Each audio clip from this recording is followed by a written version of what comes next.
노력을 하겠습니다. 최근 들어서 안전사고가 잇따라 이제 발생을 하고 있습니다.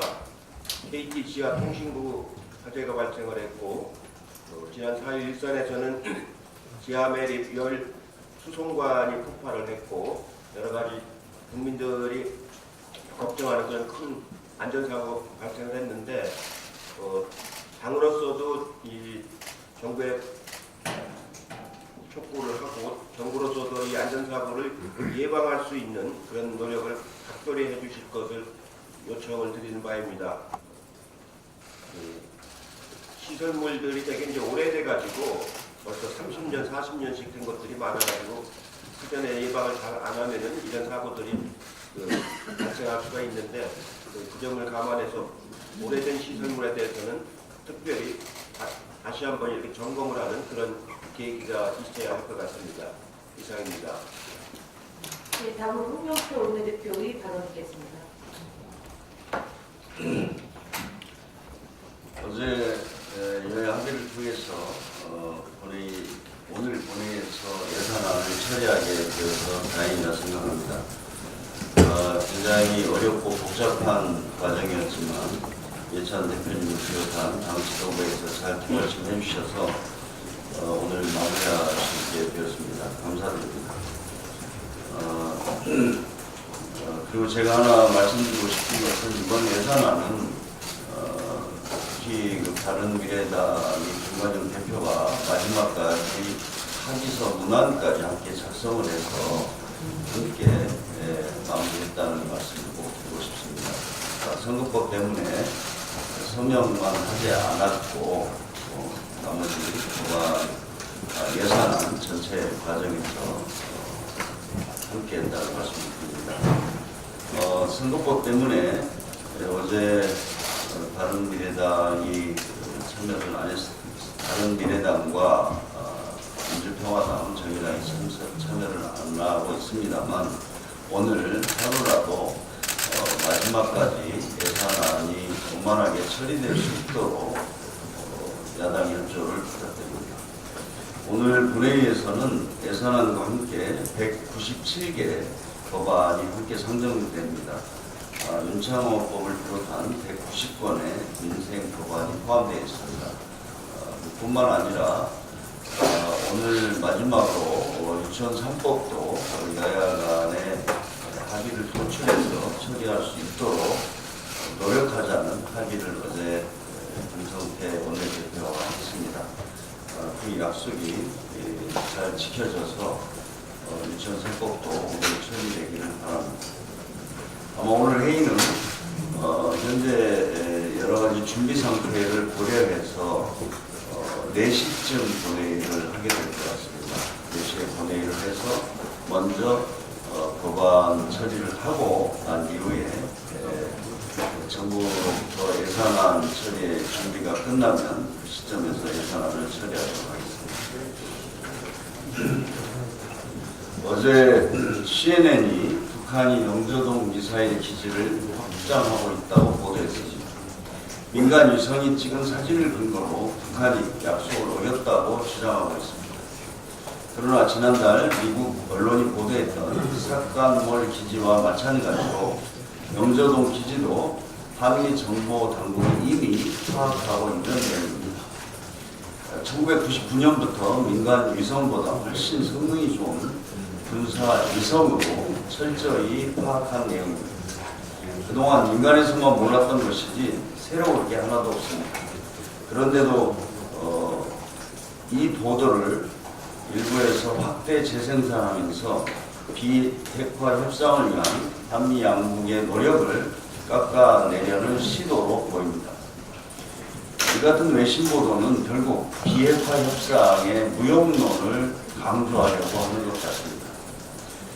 북미 협상에 대해 부정적인 외신 보도나 소위 워싱턴의 한반도 전문가라는 세력의 주장을 여과 없이 과도하게 받아들여서는 안 될 것입니다. 무엇보다 한미 양국이 비핵화 협상을 추진하려는 것은 북한이 핵무기와 미사일 시설을 스스로 없애도록 유도하려는 데 있습니다. 그렇기 때문에 협상 무용론을 제기할 것이 아니라 협상을 진전시키는 것이 더 중요할 것입니다. 한반도 평화를 흔들려는 시도에는 굳건한 한미 공조로 대응해야 합니다. 지금은 비핵화 협상을 진전시켜서 성공시키는 것이 중요합니다.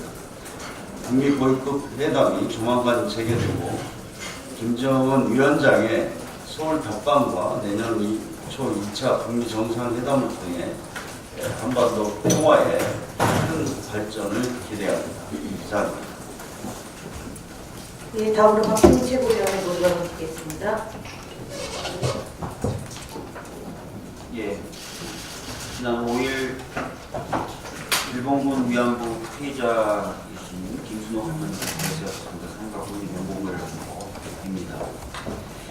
박병대 전 대법관이 국무총리직을 박근혜 전 대통령으로부터 제안받았다. 그것도 황교안 전 총리의 보다 먼저 제안받았다라는 보도가 있었습니다.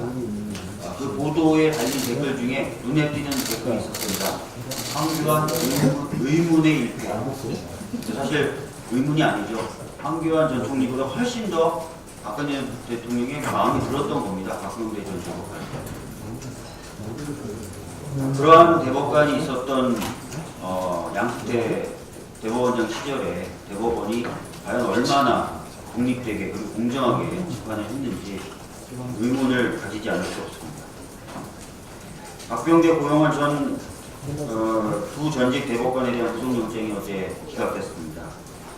기각 사유로 공통되게 거론되고 있는 것이 공모관계에 대한 소명이 부족하다였습니다.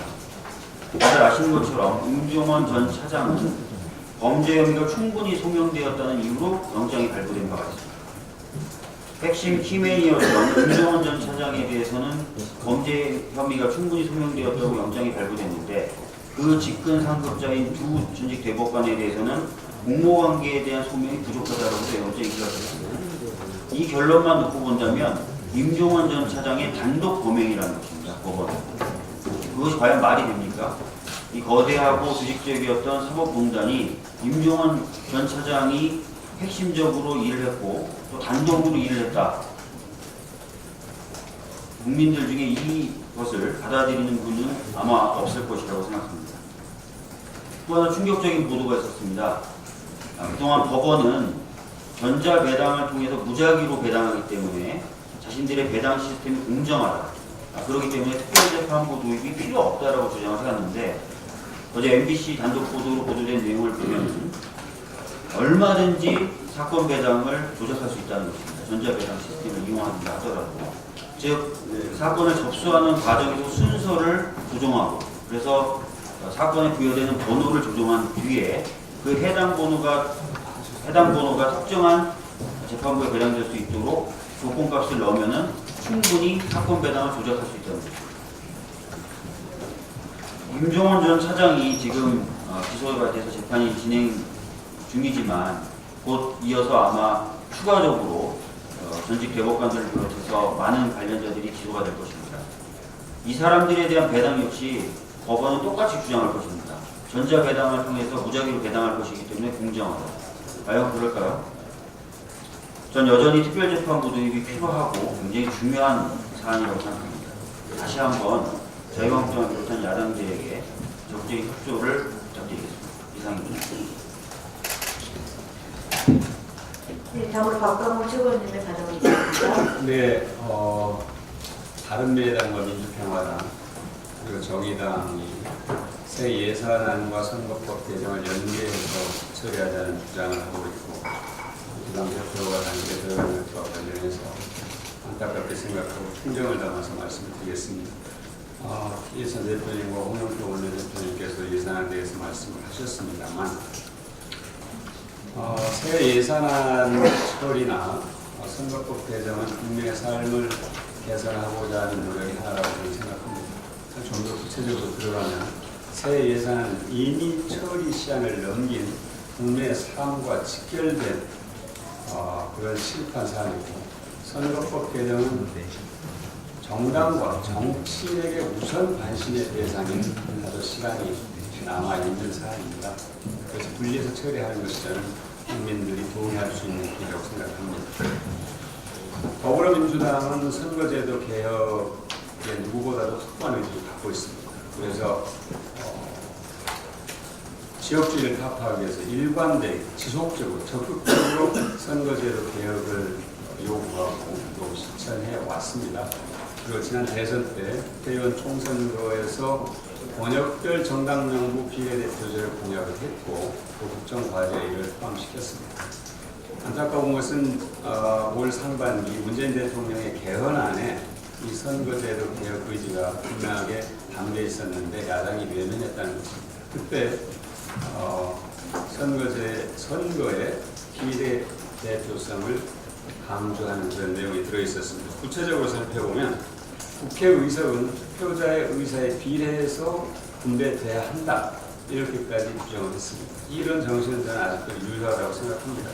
다만 선거법 개정은 충분한 치밀한 토론과 원만한 합의를 전제로 한 고도의 정치적 결정의 결과물이니 어느 한쪽의 일방적 압박, 요구에서 결정되는 것은 아니라는 것입니다. 그리고 예산은 국민의 삶과 직결된 문제이고 홍영표 대표님 말씀처럼 이미 그 내용은 3당 대표들 간 합의된 내용입니다. 그렇기 때문에 예산은 오늘 처리를 하고 선거법 개정 문제는 정치개혁 특위에서 충분한 논의를 거쳐서 좋은 방안을 또 찾아서 숙성시킨 다음에 처리하는 것이 국민들이 동의할 수 있는 방법이다. 다시 한번 강조해서 말씀드리겠습니다. 그러니까 국민의 삶과 직결된 예산 처리는 외면하고 정당과 정치인에게 우선 관심 대상인 선거법과 같이 처리하려고 하는 것은 사례에 맞지 않다. 그리고 무리하고 과도한 주장이라는 점을 말씀드립니다. 광주형 일자리는 반드시 성공해야 합니다. 광주시와 광주시민만의 문제도 아니고 또 현대자동차만의 문제도 아니고 노동조합만의 문제도 아닙니다. 이 문제는 우리 사회가 대타협을 통해서 새로운 노사관계를 만들고 또 사회 통합형 포용성장 모델을 만들 수 있느냐 없느냐는 매우 중요한 시금석이 될 것입니다. 광주형 일자리를 만들기 위한 노사민정 타협이 이루어진다면 노동자 간의 양극화를 해소하는 것이 물론이고 노사 상생, 대기업과 중소기업의 상생, 제조업의 부활, 지역의 균형 발전, 이 모든 우리가 안고 있는 문제들을 해결하는 단초를 마련할 수 있습니다. 이 문제는 어느 한쪽의 요구만으로 무산될 수 없는 매우 국가의 장래가 걸린 문제다 이렇게 말씀을 드리고 싶습니다. 하여튼 우리가 가보지 않은 길이기 때문에 다소 고통스럽고 시간이 걸리더라도 반드시 성공시켜야 한다. 이것이 국민의 뜻이라고 확신합니다. 고맙습니다. 예, 다음으로 서문채 의원님의 발언 듣겠습니다. 한반도 미세먼지 절감을 위해서 남북 환경협력이 시급하다는 말씀을 드리고자 합니다. 북한은 남한에 대한 인구는 반밖에 안 되고 산업시설도 부족한데도 미세먼지는 우리보다 훨씬 더 심각한 것으로 되어 있습니다. 미세먼지를 대한 조기 사망자 수도 우리의 2배에 달하고 중국보다도 많은 상황이 나옵니다. 북한의 미세먼지와 초미세먼지 배출량은 남한 배출량보다 각각 2배, 2.7배가 많다고 합니다. 이런 북한의 미세먼지가 대기 유입을 통해서 남한에 영향을 미치고 있습니다. 북한의 화력발전소가 50년대, 60년대 건설된 석탄으로 되는 화력발전소이기 때문에 그 미세먼지 부분에 있는 게 엄청나고 또 가정에서 쓰는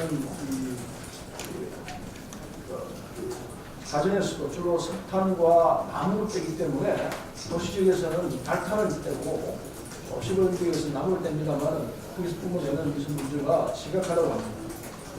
올해 4월 한국 대기환경학회지에 발표된 논문에 따르면 겨울철 수도권의 평균 초미세먼지 농도에서 북한의 기여도가 20%에 달한다는 것으로 나타나 있습니다. 중국의 대기오염과 미세먼지 문제를 해결하기 위해서 한중 환경협력센터를 설립해 있습니다.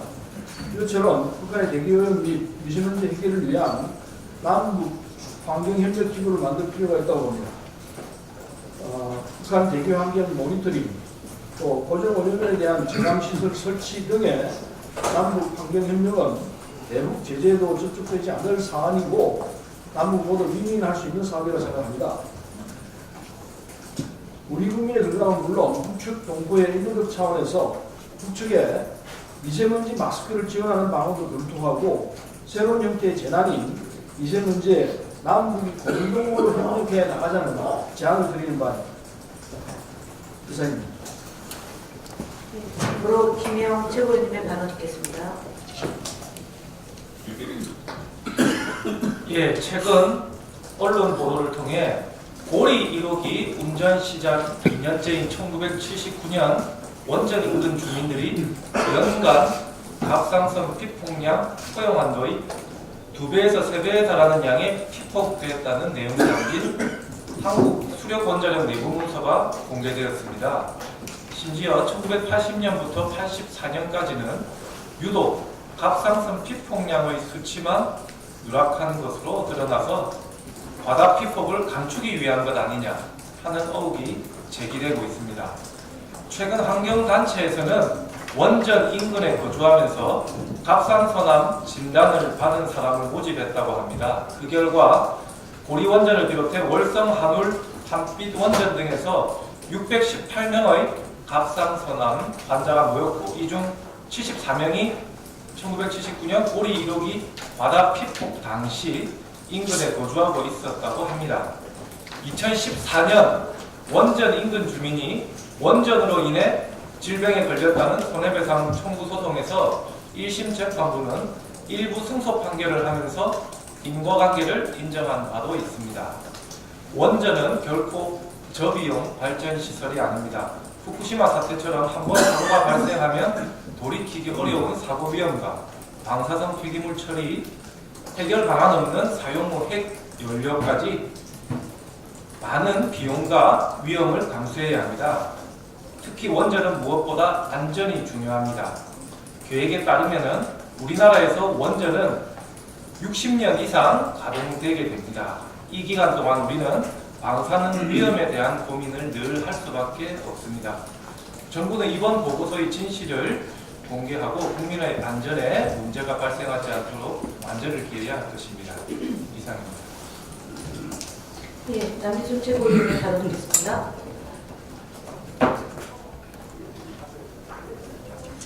예, 먼저 광주 나눔의 집에서 기거하시다가 며칠 전에 방문하신 김순호 할머님의 그 명복을 빕니다. 당년 96세시고요. 그리고 이제 살아계신 일본군하고 피해자는 26분이십니다. 이분들이 바라시는 것은 일본군 위안부 문제에 대한 어떤 철저한 진상 규명, 거기에 따른 일본의 사죄, 그리고 법적 배상, 그리고 역사에 정의롭게 기록되는 것입니다. 이를 위해서 끝까지 최선을 다하도록 하겠습니다. 예, 지난 5일 제주도 원희룡 지사는 우리나라 첫 1호 영리병원인 중국 녹지그룹이 투자한 녹지국제병원에 대해서 조건부 개설 허가를 발표를 했습니다. 이 문재인 정부는 사실은 영리병원에 대해서는 허용을 금지하고 있습니다. 그런데 이 제주도의 그 녹지국제병원은 박근혜 정부 시절 2015년에 설립을 승인해준 바가 있습니다. 영리병원에 대한 허가는 문재인 케어를 통해서 국민의 의료비를 감소하고 또 비급여 비용의 지출을 감소시키려는 정부의 정책과 역행을 하고 있습니다. 영리병원은 이름 그대로 기업처럼 이윤을 남겨서 투자자에게 배당하는 것을 목적을 합니다. 따라서 투자자의 이익을 최우선으로 하는 만큼 의료비의 상승과 의료 양극화 등이 예측되고 있어서 우려하는 목소리가 매우 큽니다. 제주도가 공동조사위원회를 거쳐서 결정을 하겠다고 했음에도 불구하고 공동조사위원회가 녹지국제병원 개원 반대 권고를 했음에도 불구하고 이거를 무시한 것입니다. 이에 대한 문제들이 지금 굉장히 많이 이루어지고 있기 때문에 원희룡 제주도시장은 영리병원에 대해서 다시 한번 숙고를 하기를 바랍니다. 특히 녹지국제병원에서 내국인 진료가 이루어질 경우에 이는 공공의료 기반을 순식간에 무너뜨릴 수 있는 시초가 된다는 점을 명심해야 합니다. 다시 한번 국민 내 엄중한 경고에 귀를 기울이시기 바랍니다. 이상입니다. 예, 그럼 이영석 최고위원님 말씀이겠습니다. 예, 대표님께서도 언급을 해주셨습니다만 어제 예상됐던 방주형 일자리 조인식이 단체가 유해 조항에 대한 협상 주체들의 의견으로 인해서 좀 부산됐습니다. 노사 민정의 사회적 대타협을 통한 노사 상생의 일자리 기대에 국민들과 그리고 광주 시민들께 협상 타결의 긍정적 메시지를 드리지 못하는 점 안타깝게 생각합니다. 하지만 광주형 일자리는 결코 포기할 수 없는 문재인 정부의 핵심 국정 과제입니다. 그리고 또 시대적 요구입니다. 청와대 또한 어제 협상 주체들의 노력을 지켜보겠다고 했습니다. 광주시는 하루속히 흩어진 협상 동력을 다시 추스려서 협상 주체들의 상호 신뢰를 회복하고 그리고 또 지역 노동계와 현대차의 이견을 해소해서 광주형 일자리에 대한 국민적 기대를 저버리지 않도록 최선의 노력을 연구해 주실 것을 당부드립니다. 노사 상생의 광주형 일자리는 반드시 광주 빅그린 상권에서 그 첫 삽을 떠야 합니다. 광주시의 분발을 다시 한번 촉구합니다. 예, 감사합니다. 이상 모두 발언은 모두 마치고 회의를 비공개로 전환하겠습니다. 언론인 여러분의 의혹들을 부탁드립니다.